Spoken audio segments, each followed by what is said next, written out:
Hello, everyone, and welcome to Go With Us to EULAR 2021. We being the International Foundation for Autoinflammatory Arthritis, or AiArthritis for short. We attend these conferences every year, as well as the American College of Rheumatology. Also, those are the two big ones.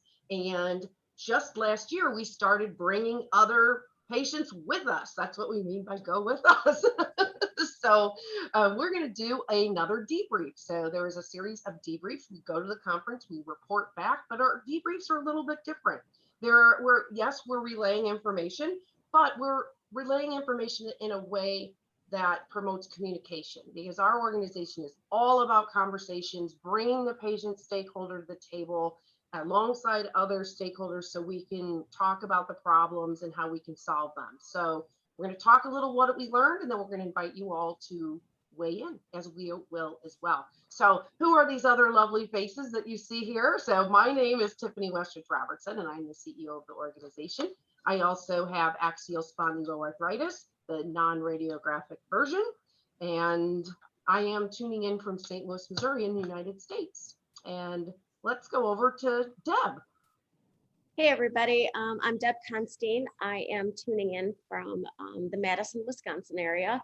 I too have one of our AiArthritis diseases. I have had RA since I was 13 years old, and just happy to be here with everybody else. Great.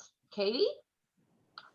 Hi, I'm Katie Simons. I am Zooming in from Metro Detroit, and I was diagnosed with rheumatoid arthritis 19 years ago. Awesome. And we have our two amazing patient advocates that are going with us. We're so happy to have with us today too, to help with the debrief. Hey, Leslie. Hey, I'm Leslie Rott Welsbacher. I am also from Metro Detroit. I was diagnosed with lupus and rheumatoid arthritis in 2008 when I was 22. Wonderful. Well, not wonderful, but you were diagnosed. you know what I mean? And last but certainly not least, Eileen. Hi, my name's Eileen Davidson. I am from Vancouver, British Columbia, Canada, making this a little bit more international today. And I live with rheumatoid arthritis and osteoarthritis. I was first diagnosed with RA at 29 and then at 30 with the OA. Okay, that's interesting. How far apart was it? A year. About a year. Really? Yes. See, now we're gonna can't have to go into that. We have to ask, because that's really interesting. Okay, so one of the things that I've understand over my time of living with RA is that you can have comorbidities, and one of those big ones is osteoarthritis. So I kept asking, why do my joints still hurt, but you say my meds work? They ran some tests doing ultrasounds or x-rays or MRIs, and they said, well, you also have OA in these joints that you're experiencing pain. Yeah, and that goes right into a continued theme. This is debrief number 2. And debrief number 1 that we did yesterday, we introduced some themes that have been emerging at EULAR 2021. And one of the top ones is comorbidities. And so that would be the recognition that it's not as common as one may think that you just have one thing going on. And the comorbidities could be diseases like OA, or fibro is another one that we're seeing a lot with the combination. Even though our organization specifically, we don't necessarily cover fibro since it's a nerve disease, it is an associated condition, and they do a lot of that. So some of the information that I have today actually includes fibro as well as rheumatoid arthritis. But yeah, what a great segue into all the stuff we're going to be talking about today. So we decided that we were going to pick 4 sessions, 4 different topics to share with you all today. And the first one we were going to talk about yesterday, if you've listened to debrief number 1, but we were talking so much about so many great things that we decided we ran out of time.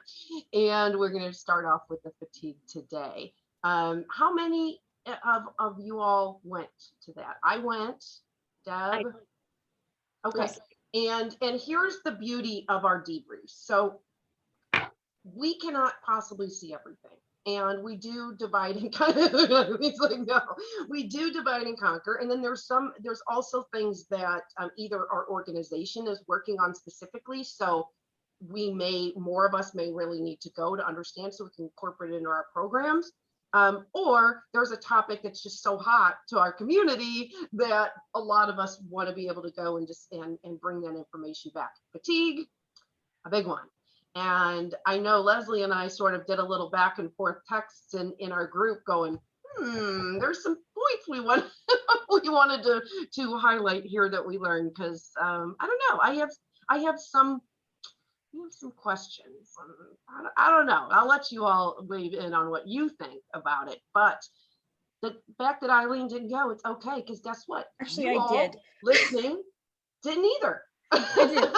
I did go. Oh, you did go. Yeah, Oh, okay. I just didn't hear you which session you said first. I was like, which one did Oh, you hear? okay.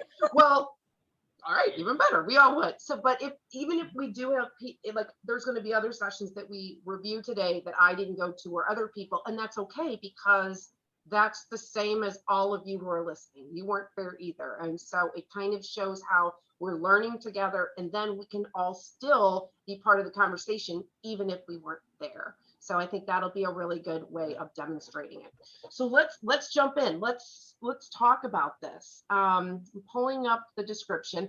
The actual title was Fatigue and Arthritis, SPA, which is Spondyloarthritis, and Systemic Rheumatic Diseases, which could have just been systemic rheumatic diseases. And the description of the session was to help understand the impact of fatigue on patients with chronic inflammatory rheumatic conditions, and also touch on the pharmacologic and non-pharmacologic management strategies of that. And that came a little bit later. So I wanted to start off with, just in the very beginning, they asked the question, what is fatigue? And I thought, what a great time to just sort of go around and ask everybody, how do you define fatigue? And see who wanted to start. I would say, I guess, it's being tired when you know that you shouldn't be. Ooh, I like that. Okay. I actually do too. Knowing that you got enough sleep the night before, or like ample, like 10 hours, because you were that tired, and you wake up just feeling the same way as tired as you were when you went to bed. Yeah, I use that one a lot. Anyone else? Yeah, so fatigue has actually a few meanings to me, because I have a number of conditions that cause it. I have both RA that causes it, and then I also have anxiety and depression that can cause it. So it's often I'm asking myself, why am I experiencing this symptom? And I call it a symptom because it's far more different than being tired. I can get 8 hours of sleep but still be fatigued, or I can just do something simple and get tired from it. So it's always, fatigue to me is a trigger or a red flag for me, saying, have I overdone it, or is my disease starting to act up? Interesting. Well, they said there's no current definition that has been put out, but they referenced one. Thought was interesting. I thought it was good. It says the experience of intense tiredness or exhaustion, often not related to energy exertion and not relieved by rest, which sort of sounds like what you all just said. Different than normal tiredness, and it could be chronic or fluctuating during the same day or between days over time. So I thought, okay, yeah, that sounds good. So kind of putting out that question, if you want to chat on YouTube, if you're watching this, you want to put any comments, how do you define fatigue?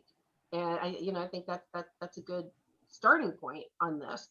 Then is when my eyebrows started raising a little bit. So they went into some statistics, and I wish I could just share with you all what my notes look like, because when I have something to say, I put it in italicized red. There's a lot of italicized red on the sheet. So let's start off. They were talking about some studies, the prevalence in inflammatory arthritis, and it showed, the statistic was, well, it was large. 35 to 80% of patients report problematic fatigue. So And I mean, it's not just I mean, that out of 100%, I mean, you're covering 3/4 of the Yeah, 100%. and that. so one of the things I do want to preface, you'll hear us talk about this a lot when we go to research conferences, because one of the things that I think we all have to be careful about is if we take a photo of a slide or there's a statistic like that and it's shared and without context to it, then it does, well, how can that be? That is a summary percentage, first of all, of many different studies. And when you're doing research, you have to think about the baseline. You have to think about, well, okay, are these early patients? Are these people who have been on treatments for 10 years? That's, we know, right, is people living with these diseases, those co-founding factors, they really add to this. So in the first study, it was it was FACIT. I don't know if it's FACIT or I don't want to mistake, but it's a fatigue score, and it showed that RA and spondyloarthritis patients only reported 41% said no or little fatigue. 41% of RA patients, no or little fatigue. And 42% of spondyloarthritis patients, no or little fatigue. But a large percentage, only about a fourth of the ones in psoriatic arthritis. So they kept saying patients with psoriatic arthritis in a few studies report more fatigue than others. So I'm going to just back off for a second. I'll let you all kind of weigh in on that. Yeah, immediately it makes me think of, okay, so you're saying only like, what was it, 40% or 30% of RA patients, which again blows my mind. And are we talking about early diagnosed, later diagnosed? You know, how long have you had the, you know, disease? So all of those things weigh into it as well. Eileen, you had something else as well, right? Yeah, so those numbers to me just seem too low. It doesn't seem proper to me. From the hundreds of patients that I've spoken through support groups or been involving in advocacy and research, or even just through my writing, whenever I speak about fatigue, it is the #1 hot topic when living with rheumatoid arthritis. So why is it such a hot topic, but so low in these? And then the whole psoriatic arthritis thing kind of caught me off guard. I'm like, well, how come that's so high? Like anybody living with inflammatory arthritis, I know their #1 complaint is fatigue. I agree. I agree. Leslie, what were your thoughts on this? Because this is something we sort of went back and forth on a little bit. Yeah, and you know, I don't know all the ins and outs of psoriatic arthritis. So if anyone's listening, you might hate me for saying kind of my thoughts about this, but you know, I was kind of wondering if potentially if there's not as much of a constellation of symptoms in psoriatic arthritis, maybe people with that condition are interpreting their fatigue as being, I don't want to say worse than it is. To them, it's bad. But when you're comparing it to lupus and to RA, you know, maybe, I don't know. That's just what I was wondering, if that, you know, for them, it's much more prominent because there's not a whole constellation of symptoms. But I mean, I'm with the rest of you that everyone I know that has lupus or RA, fatigue is the big thing. And it's, you know, it's the moving target that can't really be treated and is so disruptive. So I was just very surprised by that. And obviously, like I say, I don't know the ins and outs of psoriatic arthritis. So I don't know everything that's playing into that. And Tiffany, like you said, we don't have the context of all of this, but it definitely made me go, what's going on here? Immediately, and it was one of the first slides, so I was immediately sucked in to this because the statistics, and we are, well, first of all, let me say about psoriatic arthritis, there is the difference in spondyloarthritis in general. So that would be my condition as well.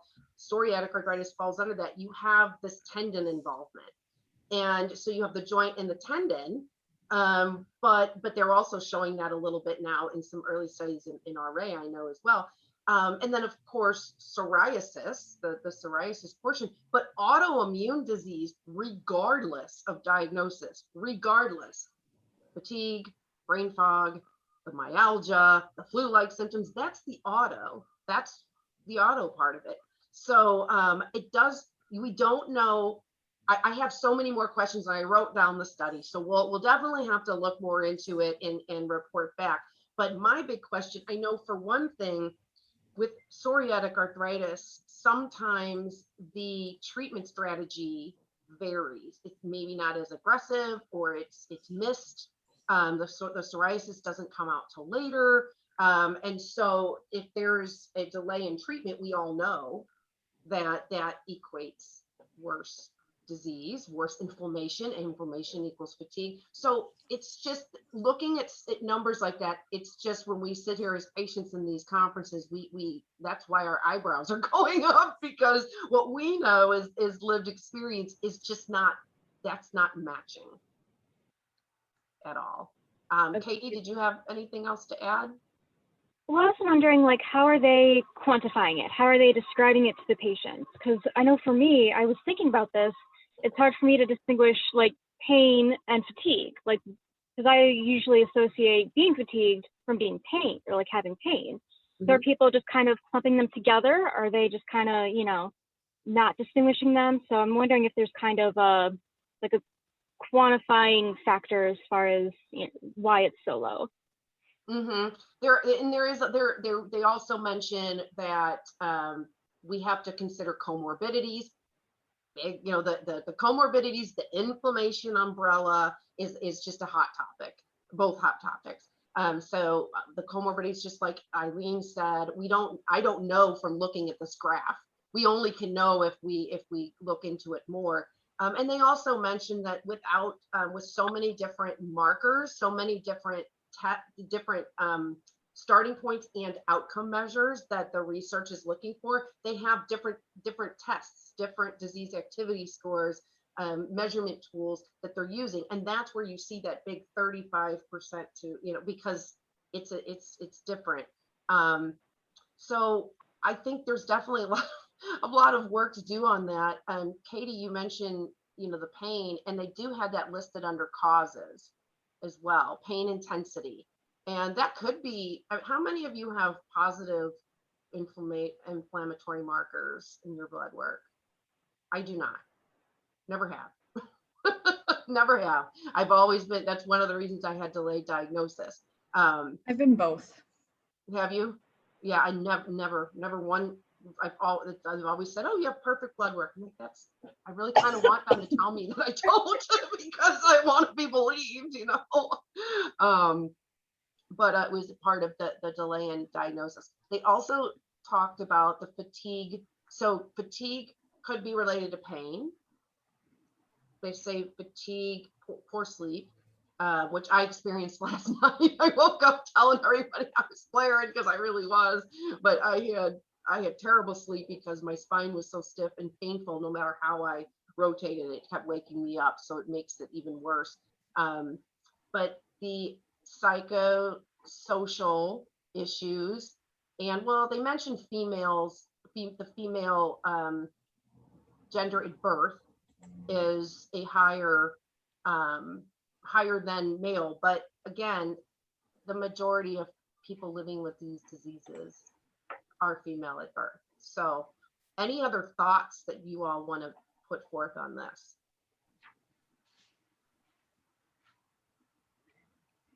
I think also with the female, higher fatigue may have to do with their menstrual cycle. I wrote that on particularly for me, I've participated in tracking my health with a RA app and my Fitbit, and I would actually notice patterns about a week before my period would arrive.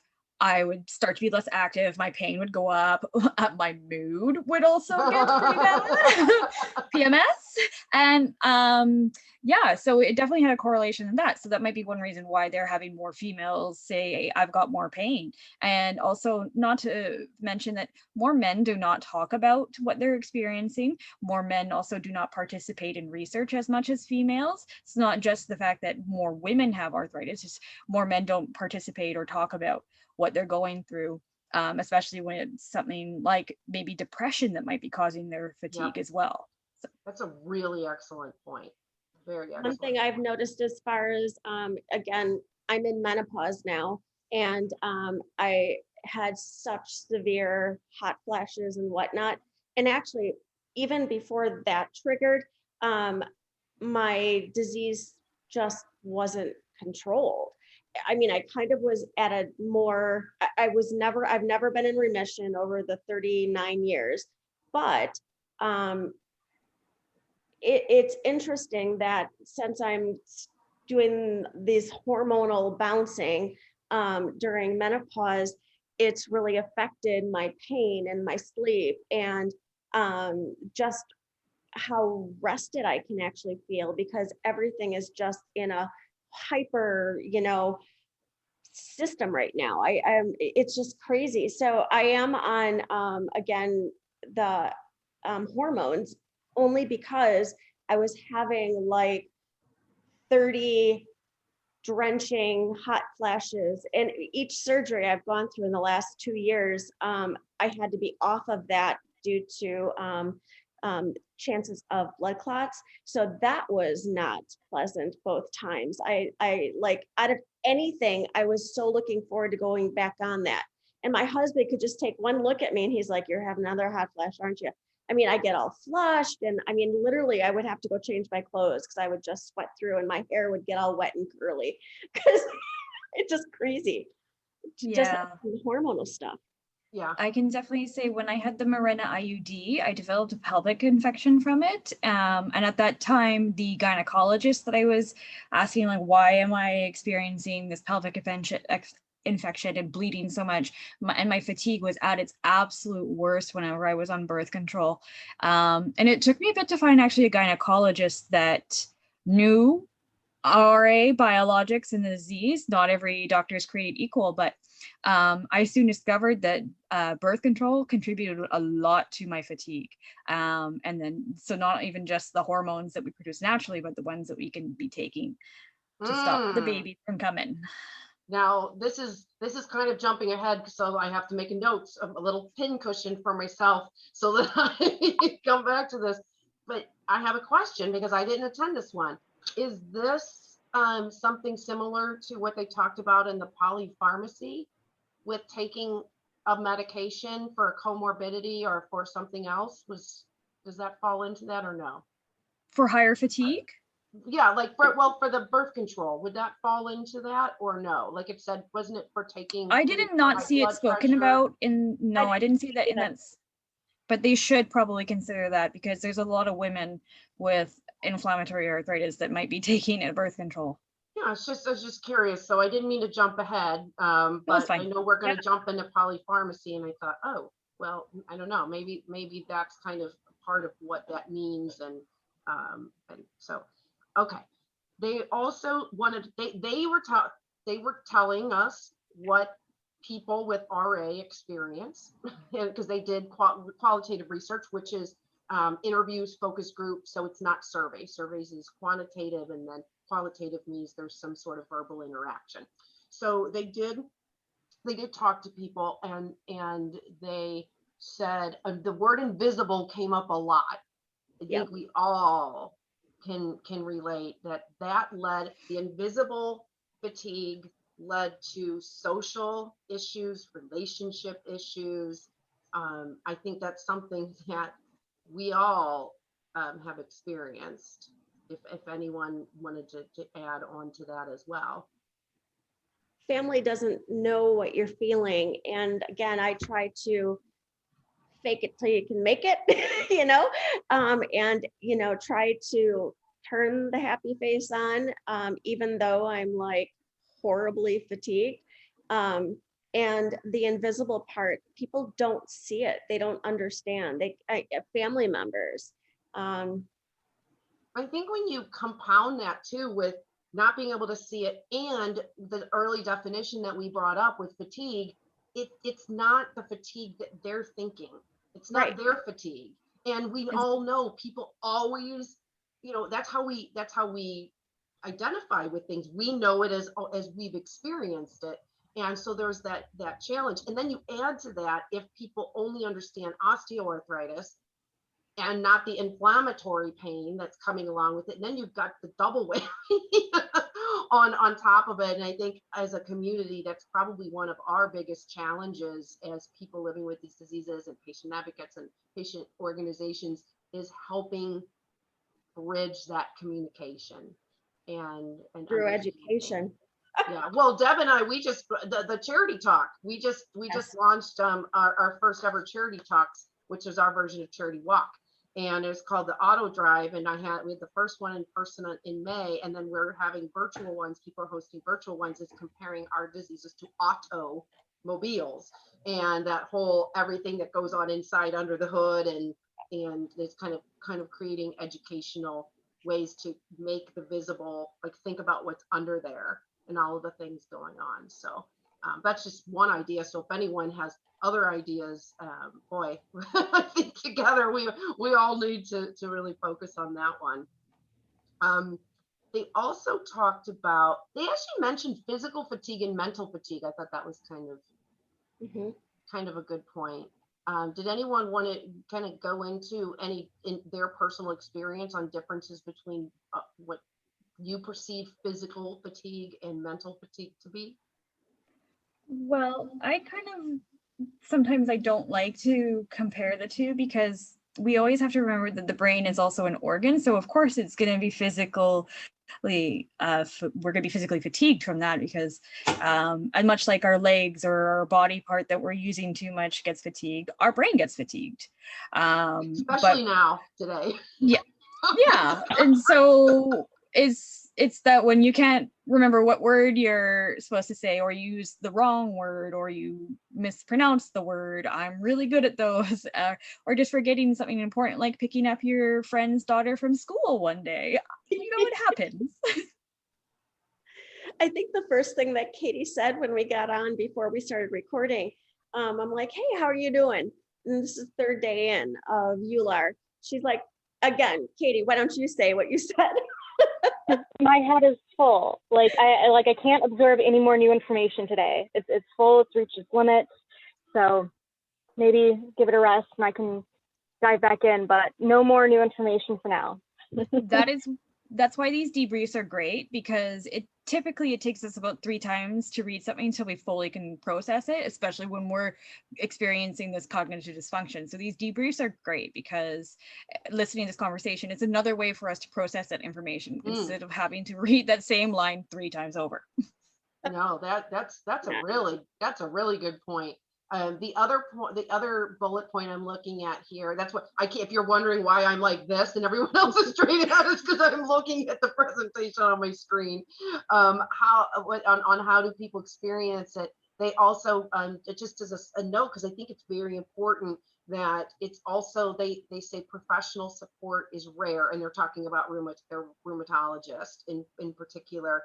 And, I know that my rheumatologist asks me about fatigue. He's very, shout out to Al, Dr. Al Kim. And so, I guess I feel like more rheumatologists are very aware of the fatigue now than they were, say, 10 years ago. What about your doctors? Do you get past like just your regular disease activity score, or do you really go into these other things like fatigue? My doctor brings it up. They offer you any solutions? Not necessarily, but she's like acknowledging what I'm saying as being real. So I think that in itself kind of helps, at least me process, knowing that the fatigue is there. Being acknowledged that it's real and it's not invisible.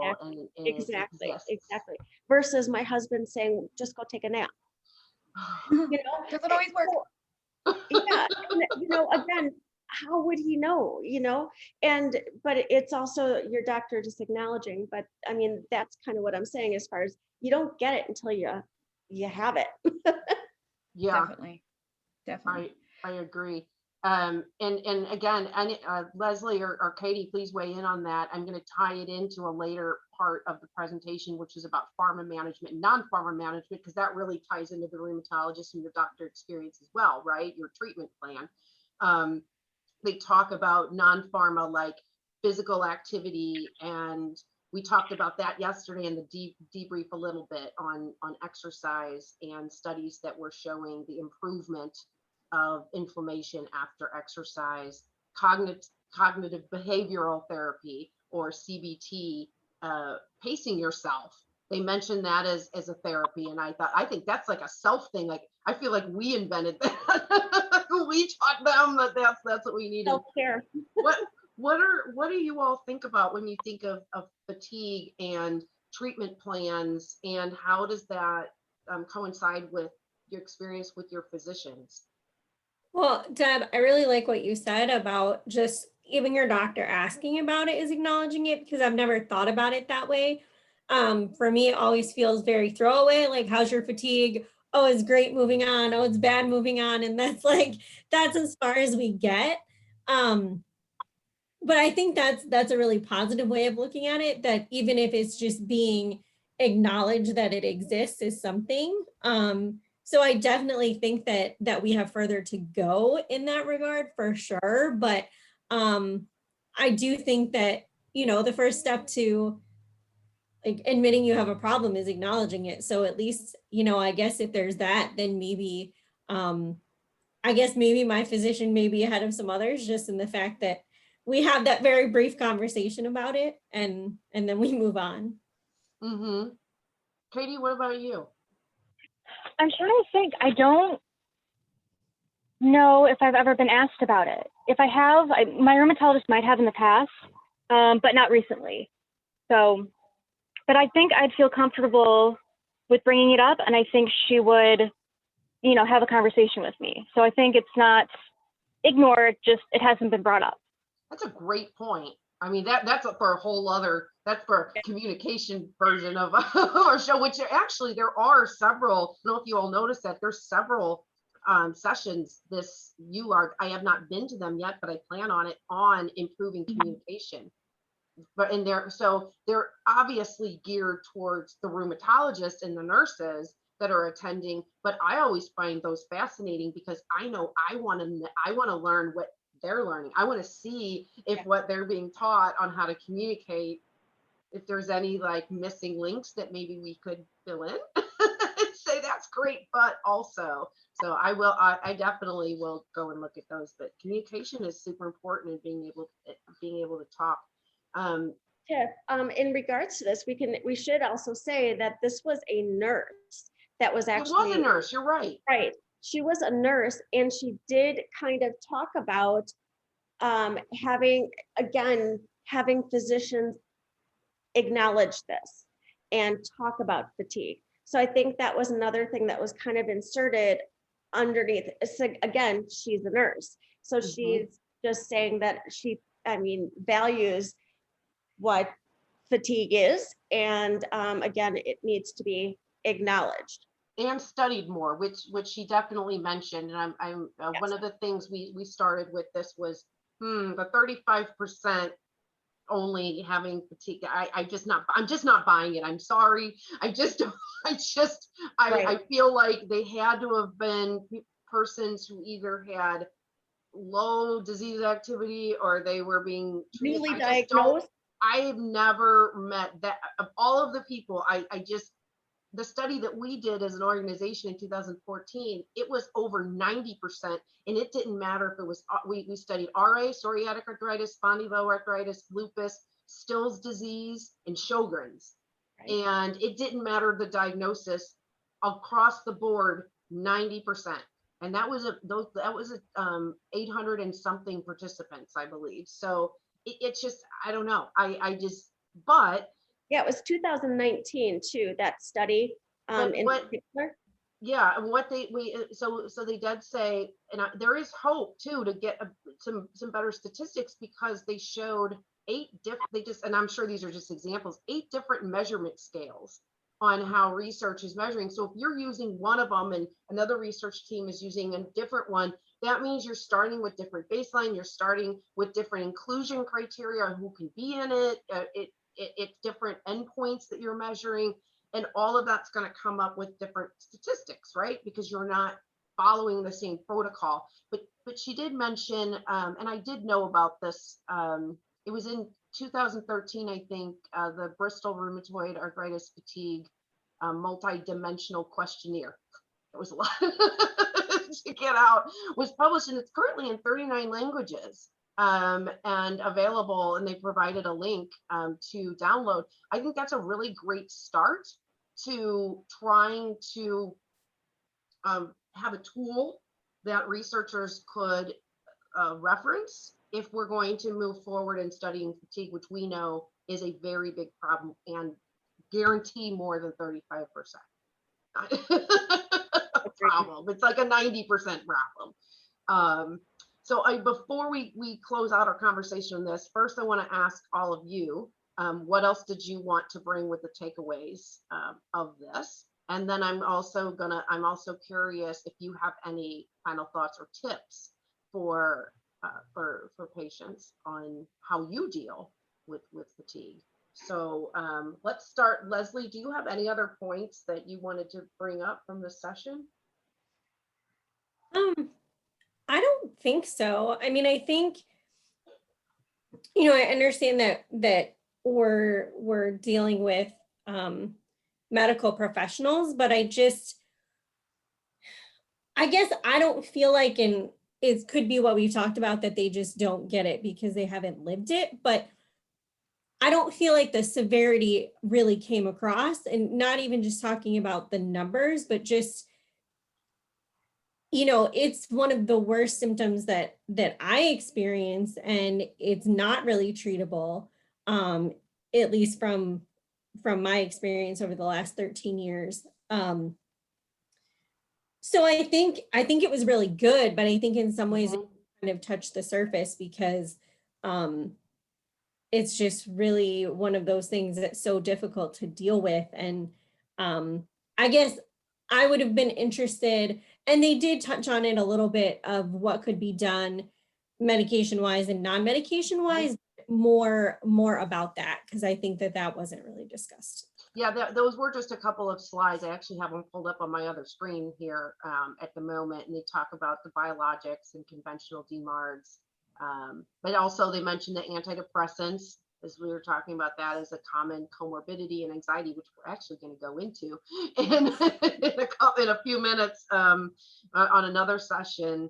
Yeah, I agree with that. And what do you have any tips that you would on how do you deal with it, or you just? Well, my only tip is don't get pregnant, because my fatigue has never been worse. I'm just gonna say that, but it's not gonna get better.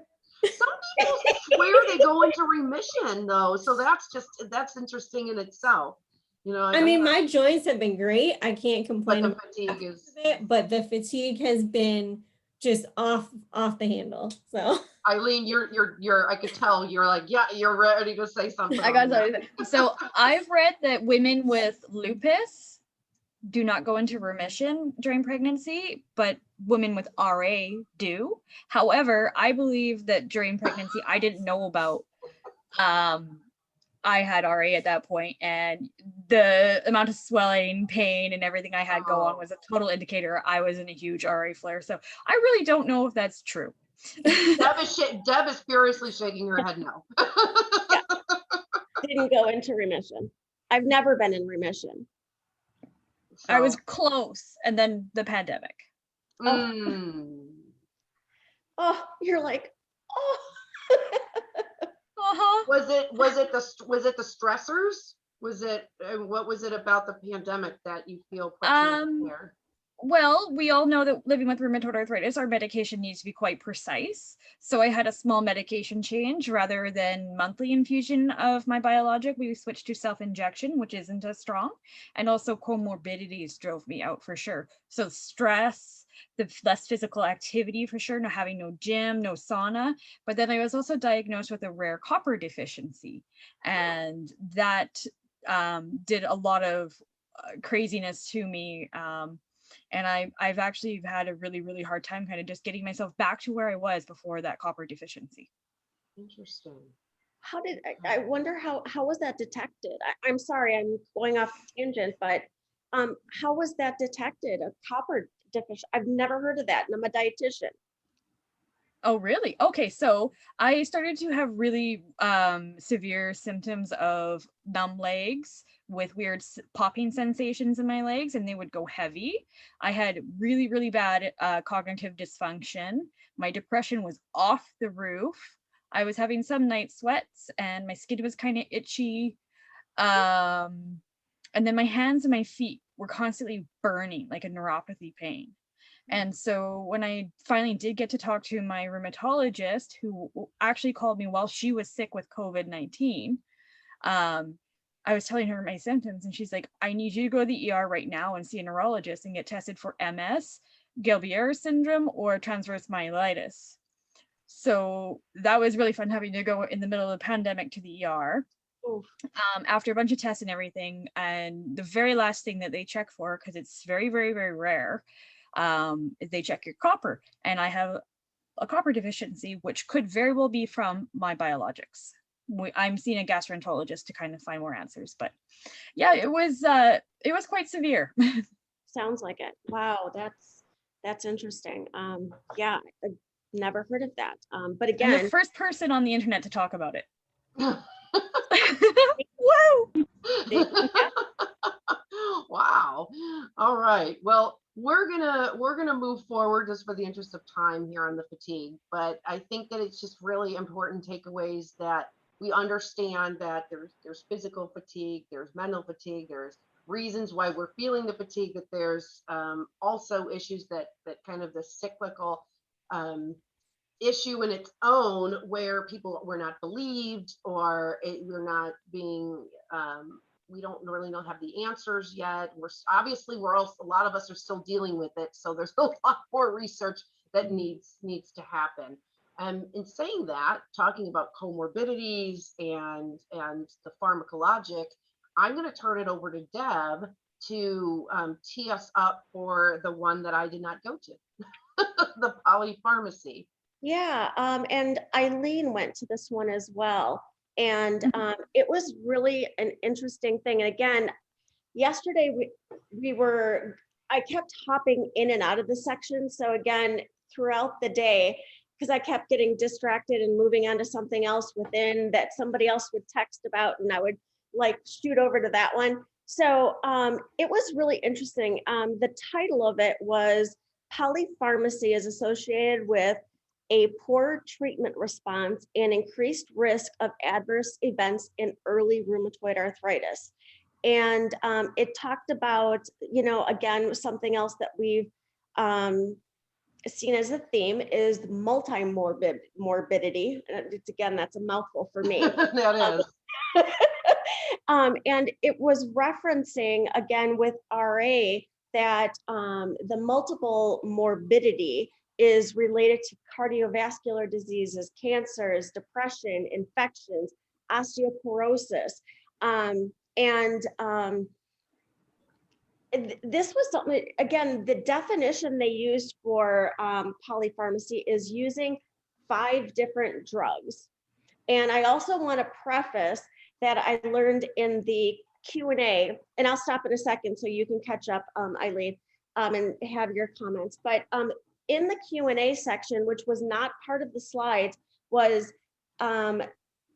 they did not include, so they excluded pain medications, steroids, DMARDs, NSAIDs, and I was kind of like, so what else is there besides biologics? But then Eileen came back and brought a huge point, because again, I wasn't like focusing on this correctly, but go ahead, Eileen. So it depends on the comorbidities that you have. So technically, like I am on one biologic, but I'm also on an antidepressant. Actually, not right now because it's summer, but sometimes I'm on antidepressant, but then I could also have blood pressure issues and be on blood pressure medication, heart medication, or diabetes medication, or other things that come along because I have something to go along with my RA. It's not just to treat the RA, it's to treat the comorbidities. Exactly, which I found fascinating. And when go ahead. one thing I also made note, I thought interesting was we don't have that term polypharmacy here in Canada. That was new. So I was like, what is this? I looked it up. And while the slides in the presentation said 5 or more, it's actually debated throughout different healthcare organizations of being 2 to 11 different medications. Interesting. So different healthcare or places around the world. That's interesting. So again, their definition is very different than what's, seen internationally. So, and it was new to myself, and Tiffany said it was new to her. Leslie or Katie, had you guys ever heard of polypharmacy before? No. No, Yeah. I had to look it up too. See, again, kudos to you guys for looking it up, because again, that again adds context to the whole point. So can I ask, I'm sorry, I haven't been able to locate any notes or any photos from this, so I'm asking blindly. It's in the rheumatoid file. All the slides are there. That's okay for interest of time. I just as someone who didn't go, so the polypharmacy and the topic of treating the comorbidities, that's what it was about. What were the main takeaways from this? Like, should I know? Why do they do this research? Why was it presented? What are the And that's actually in the conclusions. They said that polypharmacy is associated with increased disease activity, poor treatment response, increased risk of SAE. And off the top of my head, I'm fogging big time right now. So it's not, I can't tell you what SAE means right now.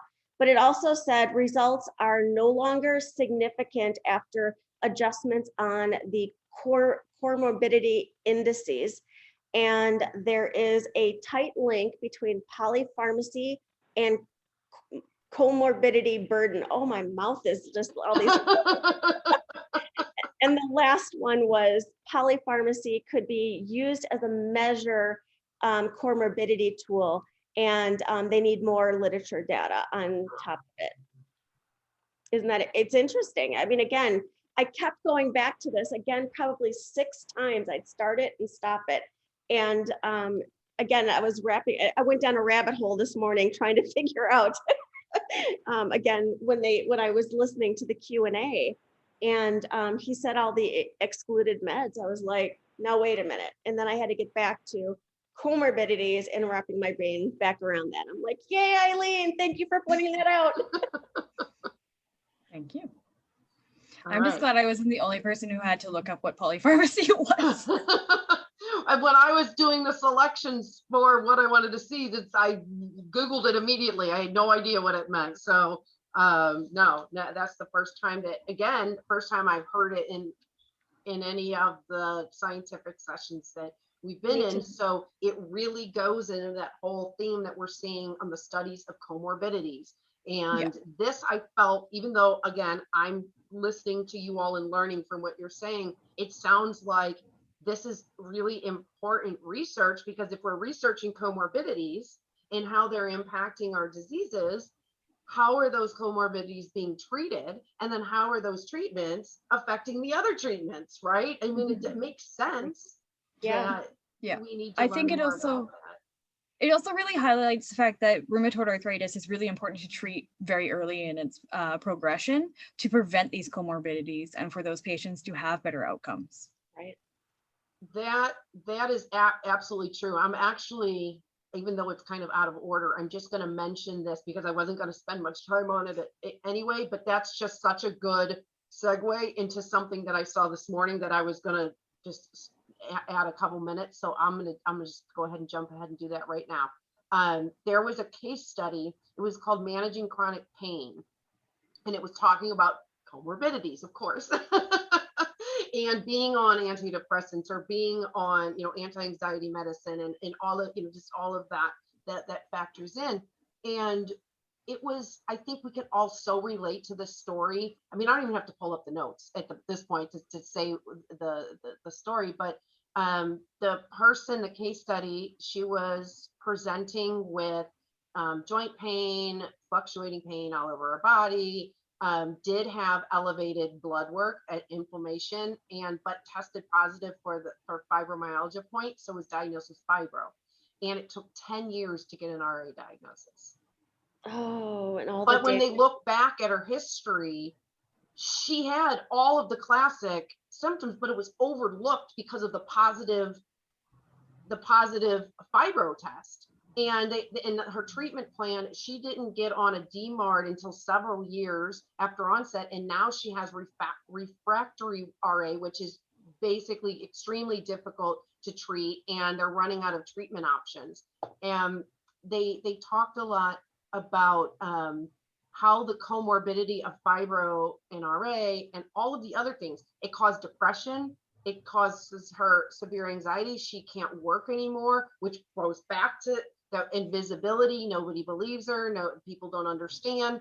And I so resonated with that. And even though it was about chronic pain, I think it's just really kind of wrapping up in a patient story what we're all talking about here, why they're doing this research. Yeah. Go ahead. It was just really, it resonated with me a lot. And actually, just even talking about it, it kind of brings back to my own situation. I was diagnosed at 13, and it took probably 20 years of the only treatments that were available before biologics and, gold and all of those other treatments that, again, huge amounts of NSAIDs. And I had so much damage within my joints. I'm fixing what the first 20 years are, caused as far as structural damage. And that just reminds me of that kind of thing. Because I am running out of treatments. I've gone back on 2 biologics that worked okay. They worked for a longer period of time because I've been on them all now. There's only a couple new ones that are on the horizon right now, which would be the next steps. But it's just. Yeah, but we'll swing back. And I wanted to mention it too, because there was another term that came up in it. So you all were saying polypharmacy. The term that came up in this one was pharmacotherapy. So that was enough, but it's still, so this one was managing pain management plan that does include pain meds and sleep meds and exercise, and basically partnering pharmacologic and non-pharmacologic into a therapeutic plan. So all of these terms now, we're gonna have to make a list of terms. Yeah. So pharmacotherapy is basically that the medications are part of the therapy. Is that with other things like exercise and so it was pharmacotherapy. Never heard of that either. No, I didn't either. So let's Here in Canada. Let's go back here. It was a good time to insert that little part there, since we were talking about it. Anything else on that session? I had nothing else to really add. Eileen, being the other one that saw it, anything else jump out at you?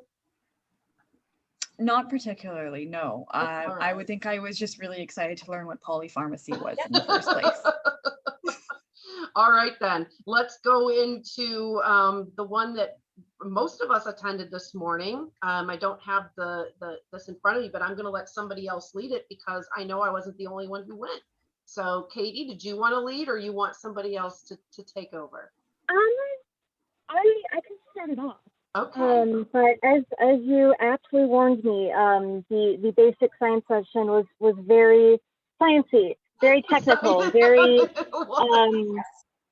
tried to focus really hard. I did take some takeaways. It seems like they're working on it. They're really sort of trying to figure out the connections. and they know there is a connection, but they just don't really know what that is. Well, why don't we start off by saying telling them what that is. So what's the name of the session? Stress, inflammation, and autoimmunity. All right, there we go. And I did, I put all the slides in the folder so y'all can reference. Okay, so as Katie said, we've got, the idea was to learn the correlations between stress, inflammation, and autoimmunity in rheumatic diseases. So they started off, I missed the beginning. So if anyone has anything that was in the very beginning that we should be pointing out. I missed it too, because I was okay. popping in as you mentioned it. All right, that's okay. I'll jump in and start it off and then have you all sort of weigh in. They started by talking about this, is it cause or effect? And so the first session, or the first speaker, was about causation. So how does stress cause inflammation, and as a result, onset of our diseases? So that environmental factor that contributes to a genetic predisposition that we all have, and then combustion, we have onset. And they had some pretty good studies that they brought up. There were some that were specific to JIA.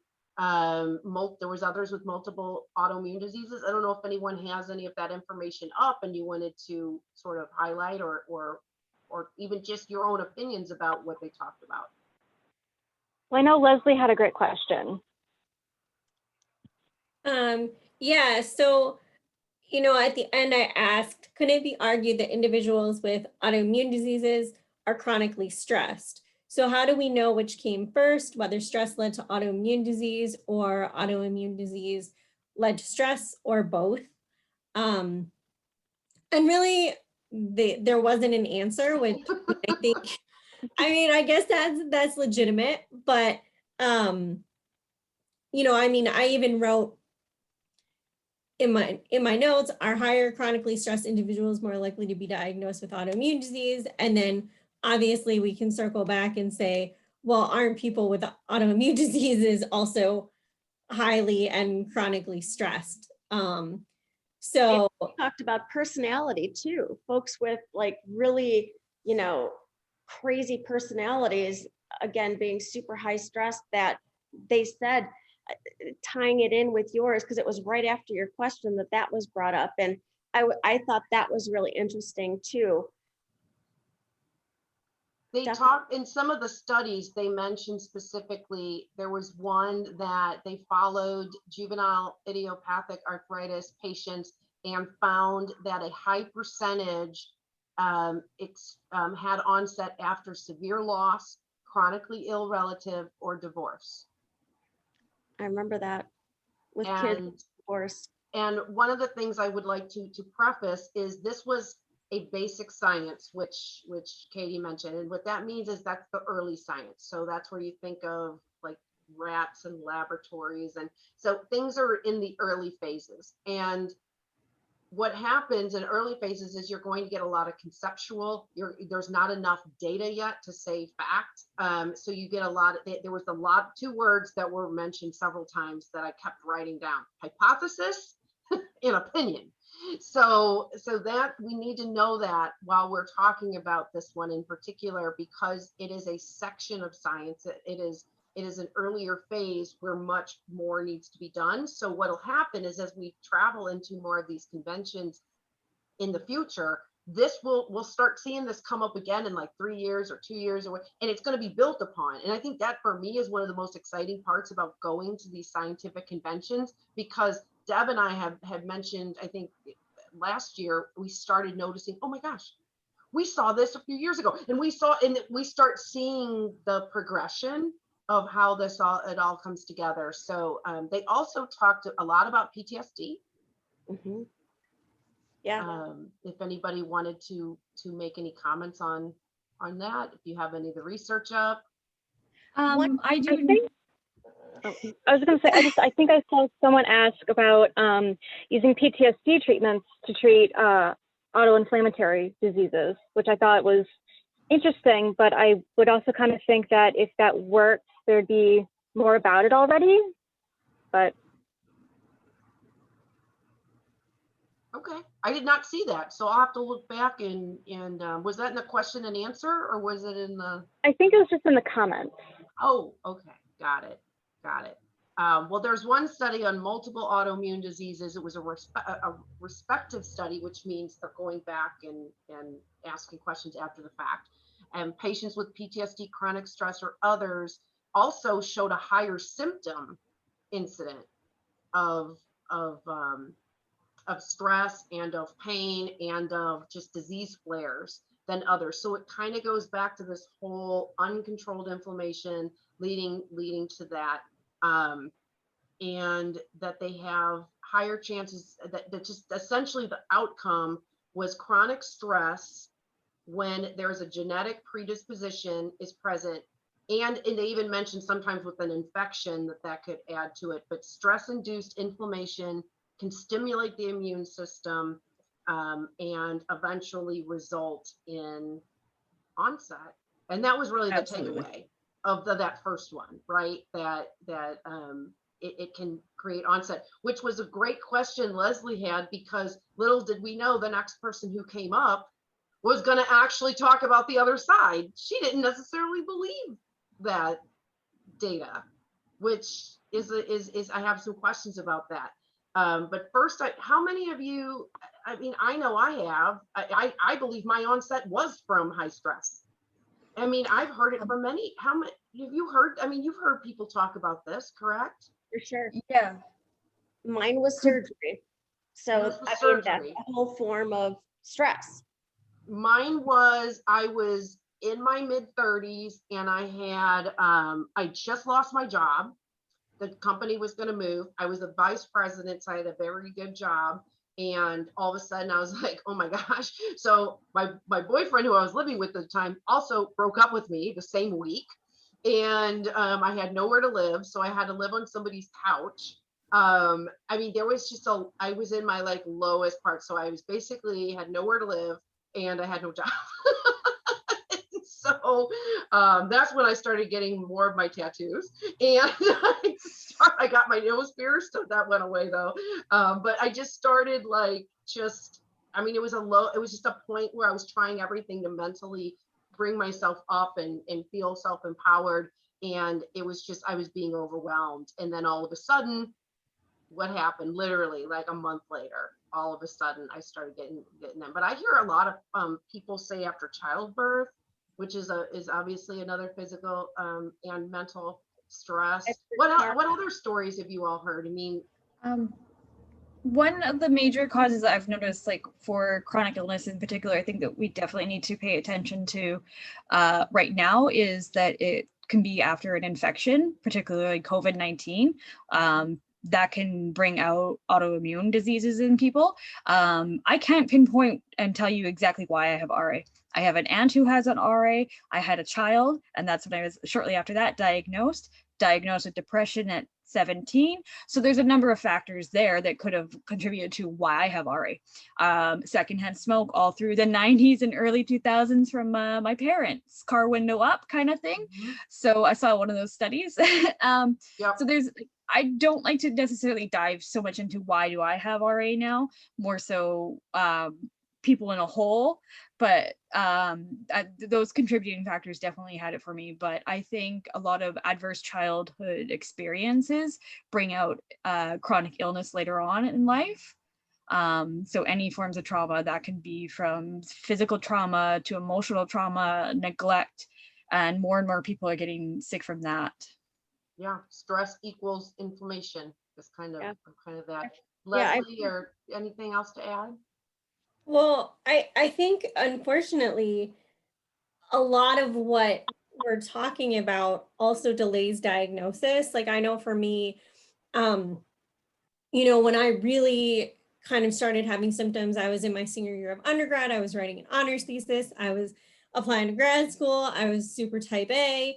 And the default was, oh, you're just stressed out. Like, oh, this, I got that too. all this is going to happen and then you're going to be fine. And I wasn't fine and I was never going to be fine again. So, I think it's frustrating because it definitely contributes, but I think it's also looked at as the symptoms as well. Like, you're just stressing, you're going to be fine and move on. And that's not the case, and it delays diagnosis. But I definitely agree. I think that there's a lot of contributing factors, and I think stress is a huge one.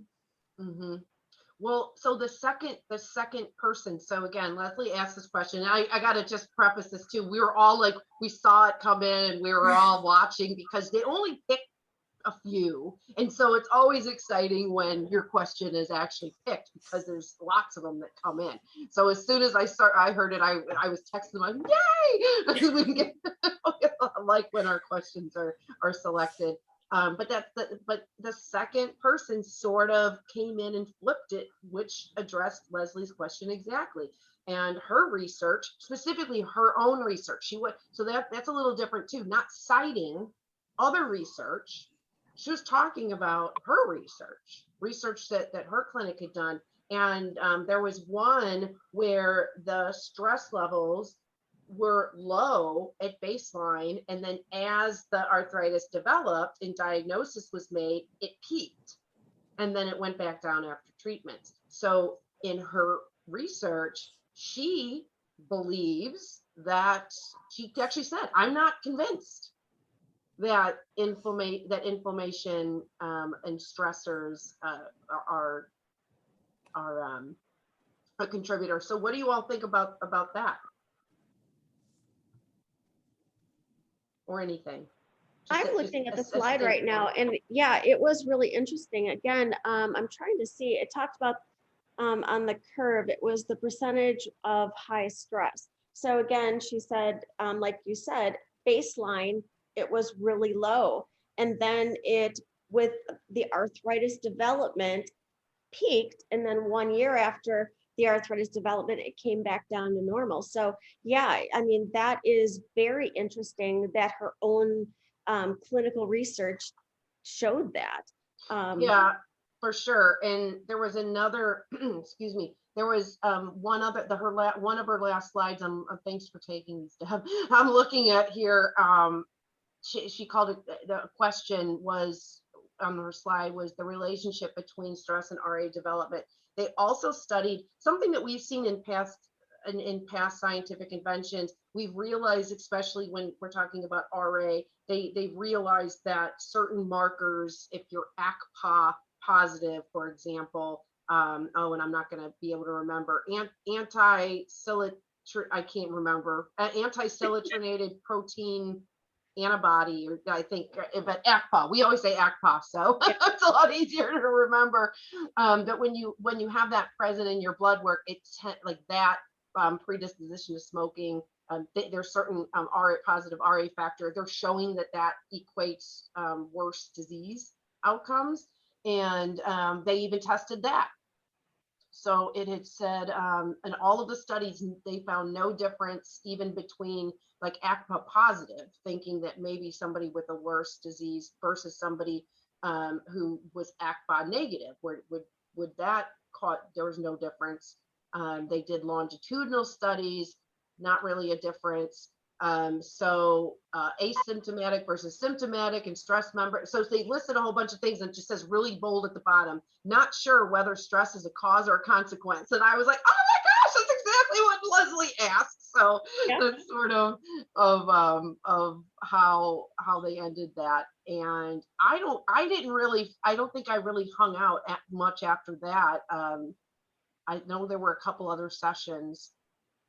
If anybody else wanted to.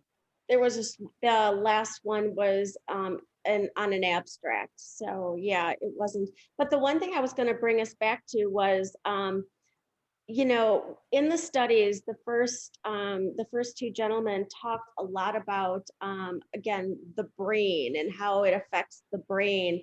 And like the one slide from Professor George tongue grots. Excuse me. I'm sure we Water in your know name. the same names. Yes, but again, you know, it was talking about like the neuroendocrine feedback and acute inflammation and how it affects the central nervous system. And, you know, the direct effects are on, you know, the sex steroids and the gonadal function and all those type of things. And then you've got the energy supply and the vagus nerves, which brings us back to last year, Tiff, with pain.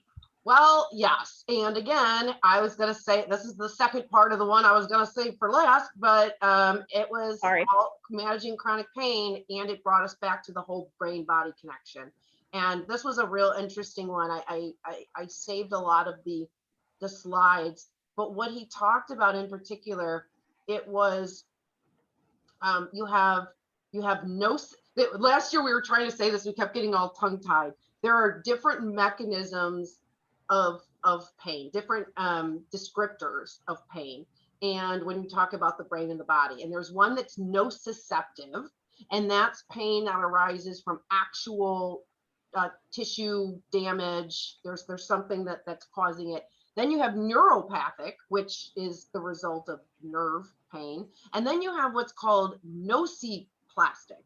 And that is when the pain arises from the altered perception of pain, and it could not, there might not be any sign of actual damage. So that's where it comes into your pain can be a range of your own personal threshold.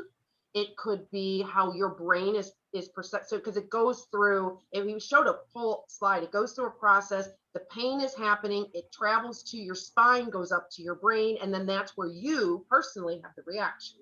And so that's where the nociplastic comes in, because it's very much dealing with our own perception of the degree of pain that we're feeling.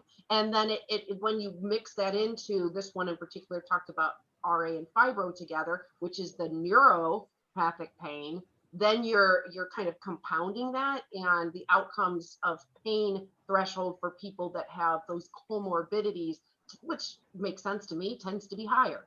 If you've got two things going on, then yeah, you're gonna. But that one, that was a huge one. The brain and body. So yeah, there were some good takeaways from that. Mainly that they were seeing. There's one slide that shows the brain, and it says an MRI. They can see the different parts of the activation patterns of a person's brain lighting up, and they theoretically, again, we're using the word theoretically because they need to do more research on it, they can assume that these parts are communicating with each other, and that could have a strong connectivity in the brain of how people are perceiving their pain. And so they just talked a lot about those different pain points are at play. And then they said, as doctors, educating our patients about different pain points and causation is important rather than just prescribing meds. I think we all can agree with that. And they again went back to physical therapy, psychological therapy, cognitive behavioral therapy, and exercise. So again, that we keep seeing this over and over. And everything is kind of tying itself together. And then there was a final slide. How do I assess my RA patient's pain? And it said, is the inflammation control adequate? And that goes back to the story I told you about the woman who started with fibro and then had RA 10 years later. She didn't have a lot of inflammatory markers in the beginning, and so it was missed. And the question that he's asking, doctors, is inflammation control an adequate measure to say a person has RA or not? Are we going to let people slip through the cracks because they're not textbook? And how many people do we know that's happened to?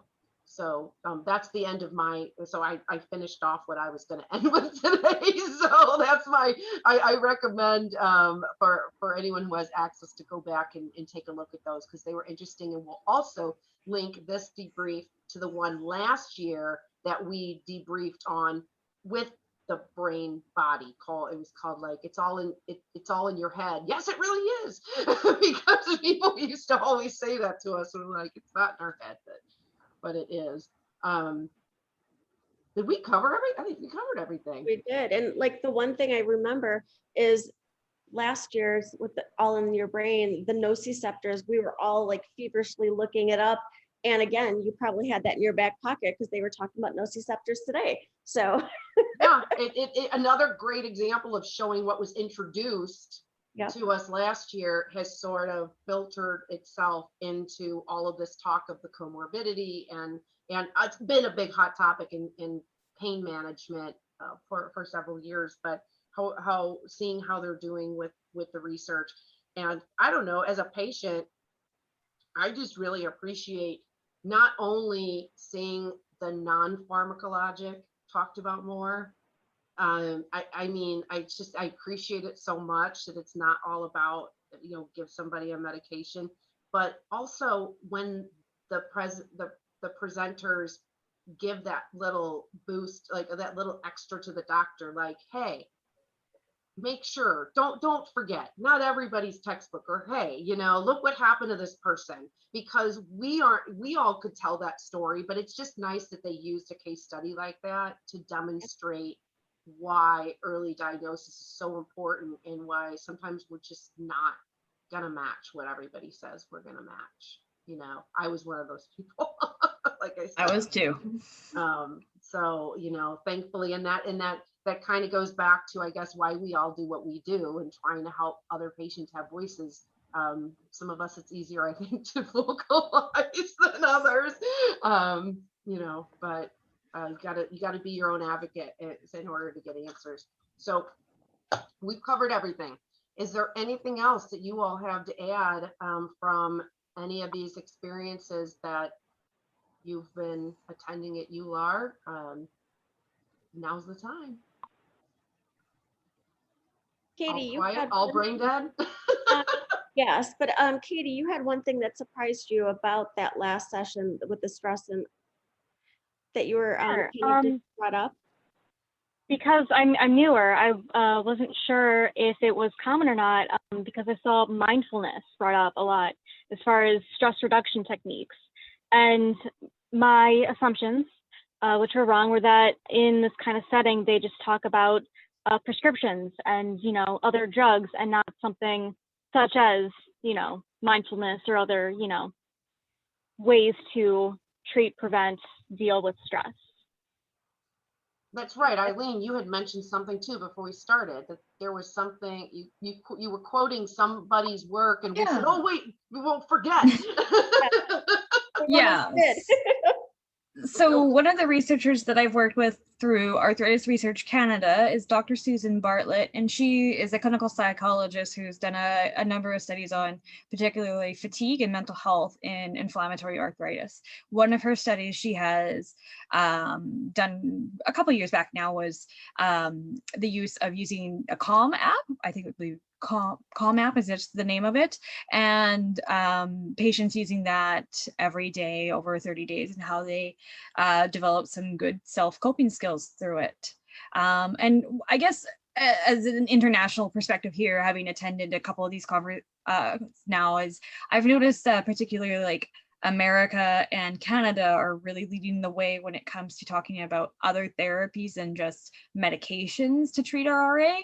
They're talking more about the physical activity, the mental health side, and also, the comorbidities and things like that. And I don't know if any of you, but I have been noticing, and I've only been diagnosed for about 6 years with RA, but I'm starting to notice a shift with my rheumatologist in addressing more fatigue, more mental health needs, more of the comorbidities. And I think that's partially why I figured out all of how my fatigue is also copper deficiency. It's also depression thing, because they're starting to become more and more aware that people with RA are dealing with not just the RA. How about you? Are you seeing a switch in that? I don't know. Yeah, well, I'm biased because I just have a really great rheumatologist that, I haven't before, but that matters, because I think, I don't know, I've had bad ones, and there's no way that anything would have came up with that. So I don't know if it's for me, I can't tell if it's as much of a switch as much as I have a great roomie. But I can tell you just from being at the scientific conventions over the last decade, there is definitely more talk about things. It's not all about biologics and methotrexate. And I think that that's just, so I have seen that for sure. And I think it's like, I guess the question is how many rheumatologists are attending these types of things, learning, and then disseminating it back into their own practice. Yeah, because there's some rheumatologists who don't want to attend these, especially virtually. Yeah. Oh yeah, for sure. I mean, these are like kind of the golden tickets to the latest and greatest. And so it's how a lot of the way rheumatologists stay informed. So yeah, it's a really good my point. rheumatologist is a speaker at the American College of Rheumatology. She's in research. She does her own research. So she's pretty well informed, again, bringing up certain things like fatigue and things like that to me. And, also asking about, something is like my mental health and my sexual relationship and things like that. Just if all is going well. Yeah, Al doesn't ask me that. Yeah. And mine's a woman. So again, yeah. But I am interested in, and I have my next visit with him actually on Monday, but we kind of have evolved to this professional and friendship level as well. So it's maybe a little bit of a different dynamic, but I am curious in general if that conversation about mental health will come up more after COVID. I don't know. I haven't really heard people talking about having that conversation with a rheumatologist, but it would make sense. My I find that for rheumatologist, my primary care, but not my rheumatologist. yeah. There was a point where my rheumatologist, she actually admitted to me, she's like, you weren't doing so well in the beginning because I wasn't addressing your mental health. You were depressed, so you were not being treated properly. And it's when she did refer me to my mental health, did I actually make those changes to get better. So Well, that is I have a rheumatologist who can admit that when she learned something, and she really focuses on it now. Really great testimony too into just everything. That's a great ending actually, because it's kind of that patient testimony of why the inflammation can happen from stress, from all of the things that we talked about today, because you're living proof of that and a causal, not as a leading up to, but the cause of the the effect of the, instead of the the onset part of it. But very cool. Any last words as we wrap up? I was just gonna say, I think that Deb talking about how she's been through a lot of treatments and they haven't worked and she's circling back. And I know for me, having lupus and RA makes treating it tricky. So I think doctors kind of have to evolve with that. And because patient with these illnesses are so unique, and then everybody has comorbidities and a lot of what we've been talking about today, that you have to go beyond medication because it's not going to work for everybody. Absolutely. That's Deb. Yeah, absolutely. 100%. I couldn't say it any better. All right. Well, it looks like we are wrapping up our debrief number 2. There's clearly a lot to see here at UR 2021, because we can only cover, scratch the surface on this. We're going to have more debriefs. How many, we don't know, but we'll be recording them until we think that we've covered what we need to. So sometime throughout the next week or so. I know some of the hot topics that we've sort of been putting together there's a lot on patient inclusion and research that I haven't attended any of them yet, but I plan on it. So I think we could probably dedicate a whole debrief just to that, because there's several sessions. Anything else that you all in particularly are looking forward to diving into? The one I attended that I'm sure we'll talk about later is about communication with patients and physicians, and that was great. So I'm looking forward to that one too, for sure. Anyone else? Something? Stem cells. Stem cells. Okay. I saw that. Yeah, I think that's today, so I might have to be like circling back tomorrow. All It's only right, so much Eileen, my brain handles. anything you have your eye on? Well, as somebody who is so involved in arthritis research here in Canada, especially patient engagement, I think that section of Yeah. the presentation will, I may need to go over it twice just to capture a few things, but also just the takeaway that I'm going to have, I guess more the worldly experience of knowing how arthritis research is being conducted all over the world, not Mhm. just locally, Yeah, is invaluable. So that's awesome. And Leslie? There's a diet session tomorrow that I'm looking forward to. So All right. so everyone's the- interested in diet. Yeah, of course. I think we have this chart that we all pick we have to pick as an organization. For the three of us from AiArthritis, we need to pick based on what's best for the organization and report back to the community. So we have to, even though it's hard because you see things that you're like, I'm interested personally, but I think that is just one that hits every mark. I mean, whether it's the organization or personal or for our patient community, I think we all knocked that one. So we'll for sure be reporting back on that. Other than that, we are done for the day. we'll be hitting the conference floor, quote unquote, tomorrow as well. So stay tuned to more debriefs, and we're all signing out. Good night, everybody.